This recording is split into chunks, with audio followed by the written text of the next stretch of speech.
कहानी है भगवान कृष्ण भक्त लीची की, जो बचपन से ही भगवान श्री कृष्ण की परम भक्त थी।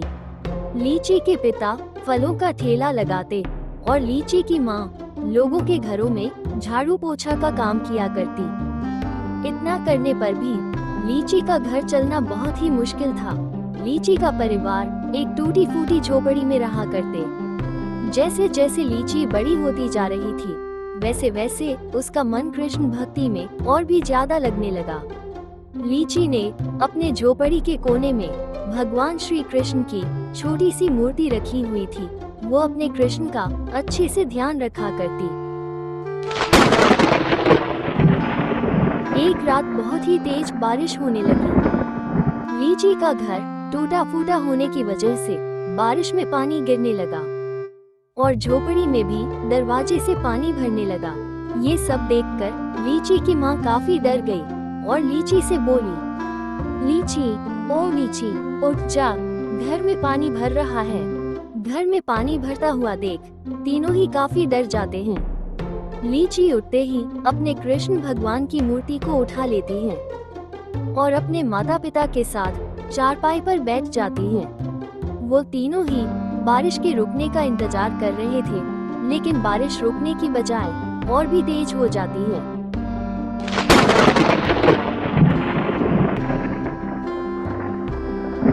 धीरे धीरे करके लीची की झोपड़ी में बहुत ही ज्यादा पानी भर जाता है और घर का सारा सामान पानी में बहने लगता है।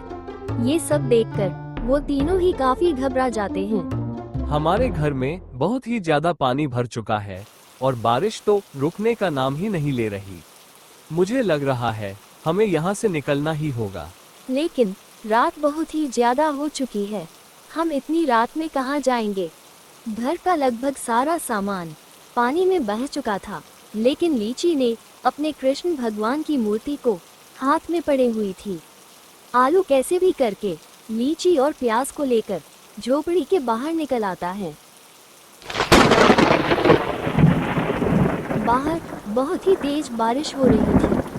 पापा, पास में ही कृष्ण मंदिर है, आज रात हम वहीं पर रुकते हैं।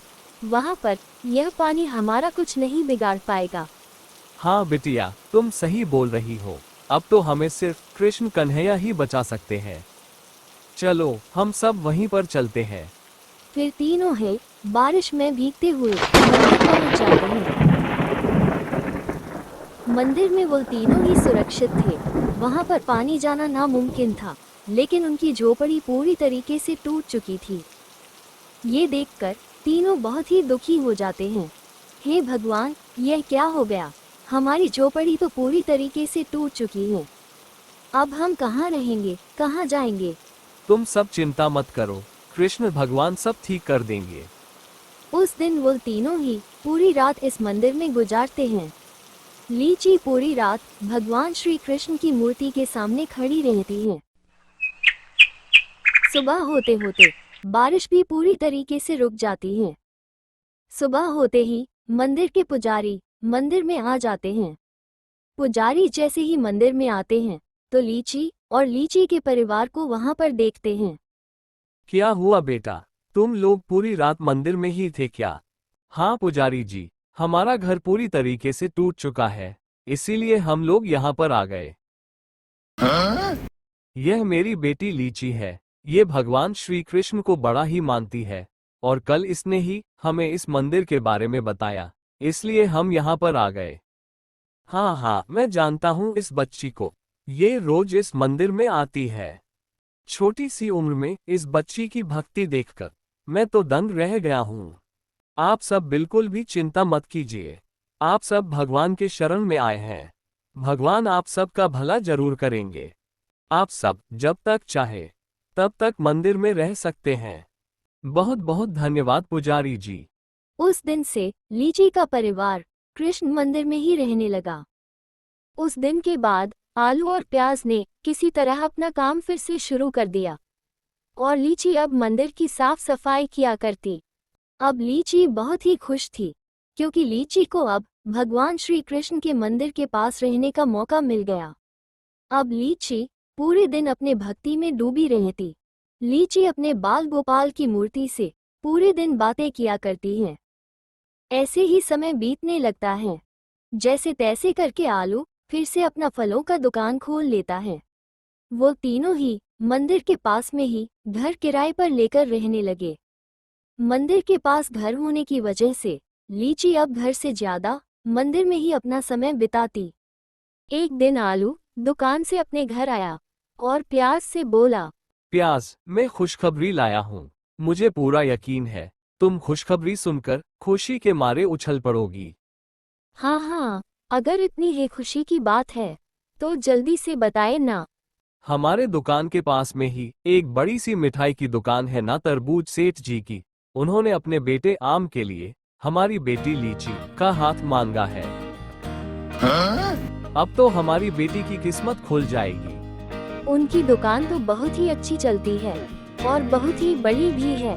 हाँ हाँ, उनकी दुकान बहुत ही बड़ी है और तुम्हें पता है उन्हें दहेज में कुछ भी नहीं चाहिए। हम जो खुशी से देंगे उसे स्वीकार कर लेंगे। ये तो बहुत ही अच्छी बात है।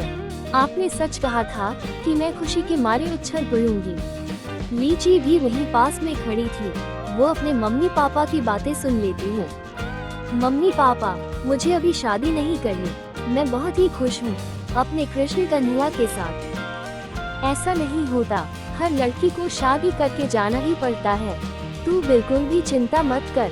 तेरा होने वाला पति बहुत ही अमीर है, तुझे हर खुशी देगा। बेटी, तुम बिल्कुल चिंता मत करो। हम तुम्हारे ससुराल वालों से बोल देंगे कि वो तुम्हारे साथ तुम्हारे बाल गोपाल को भी रखें। अब तू कुछ मत बोल। तुम्हें तो हमारी हालत पता ही है कि हमारा घर कितनी मुश्किल से चल पाता है। हाँ बेटी, इतना अच्छा रिश्ता खुद सामने से चलकर आया है, इसे हम जाने नहीं दे सकते हैं।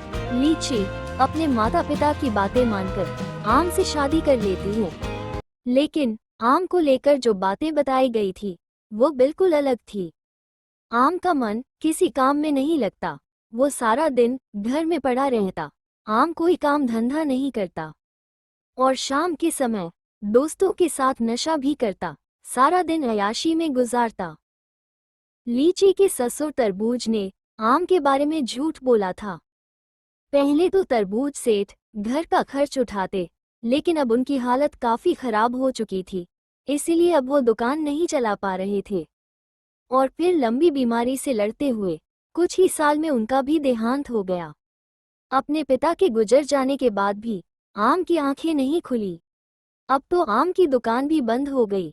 ऐसे में घर चलाना बहुत ही मुश्किल हो चुका था। लीची ने ये सब देखकर दूसरों के घरों में काम करना शुरू कर दिया। लीची पूरे दिन दूसरों के घरों में काम करती। इसकी वजह से अब वो अपने बाल गोपाल के साथ ज्यादा समय नहीं बिता पा रही थी। इसका उसे बहुत ही ज्यादा दुख होता था। एक दिन लीची रात को काम करके वापस अपने घर लौटी तो लीची ने देखा कि आम नशे में घर की चीजों को इधर उधर फेंक रहा था। आम लीची के बाल गोपाल को भी जमीन पर नीचे गिराने ही वाला था कि तभी लीची आ जाती है और आम के हाथ में से बाल गोपाल छीन लेती है। तुम ये क्या कर रहे हो? मेरे बाल गोपाल को हाथ लगाने की तुम्हारी हिम्मत कैसे हुई? आम लीची को धक्का देकर नीचे जमीन पर गिरा देता है। तुम्हारी हिम्मत कैसे हुई मुझसे इस तरह से बात करने की? तुम्हें पता नहीं कि पति भगवान स्वरूप होता है।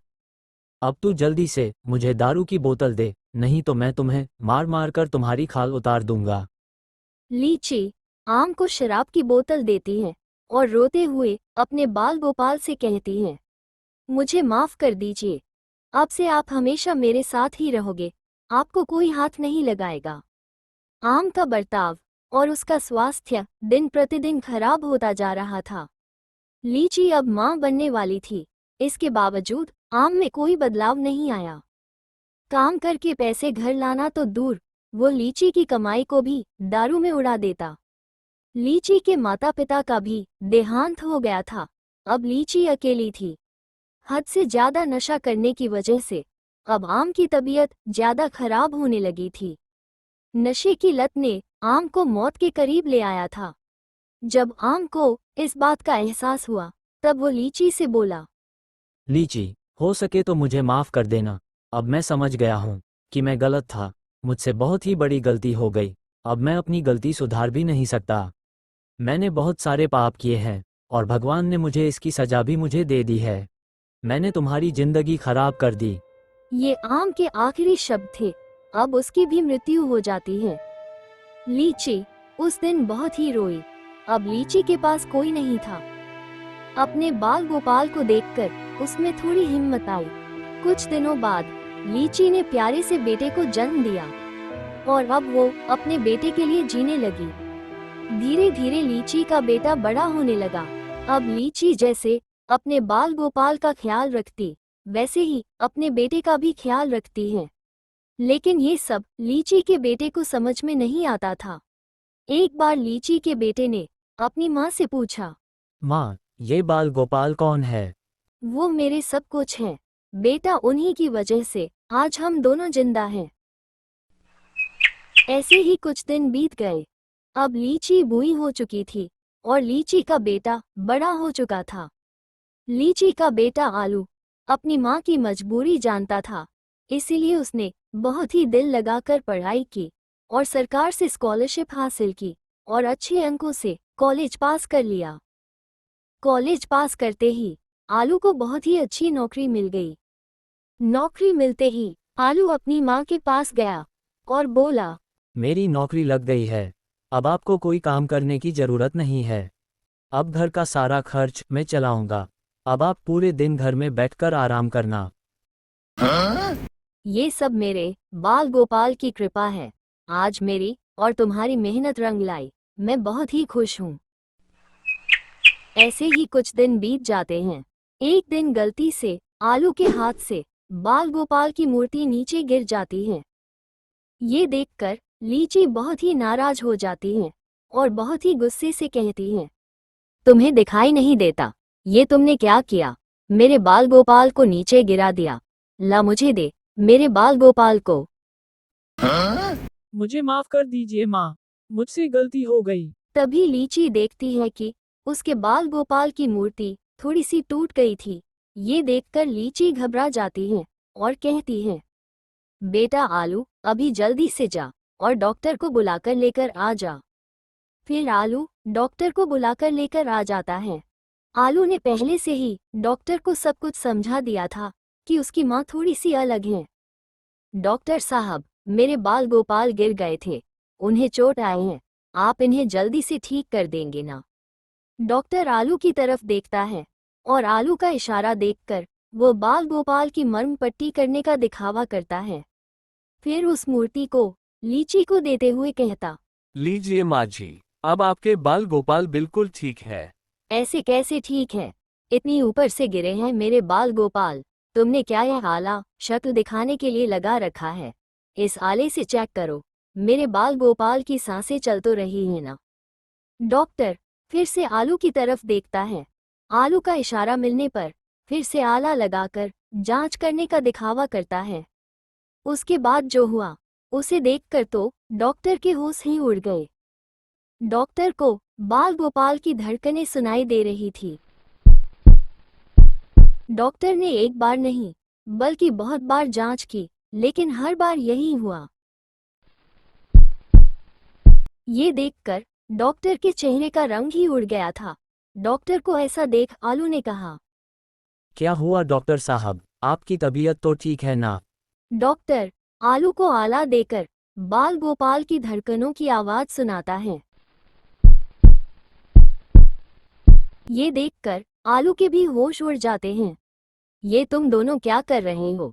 लाव मुझे दो, मुझे देखने दो, मेरे बाल गोपाल ठीक तो है ना? लीची भी अपने बाल गोपाल की धड़कनें सुनती है, लेकिन वो चौंकती नहीं, बल्कि उसे अच्छा लग रहा था कि सब कुछ ठीक है। ऐसा लग रहा था कि जैसे लीची कई सालों से अपने बाल गोपाल की धड़कनें सुनती आ रही है। अब लीची के चेहरे पर संतोष था। लीची बाल गोपाल को अपने माथे पर लगाती है और कहती है, ठीक है, मेरे बाल गोपाल बिल्कुल ठीक है।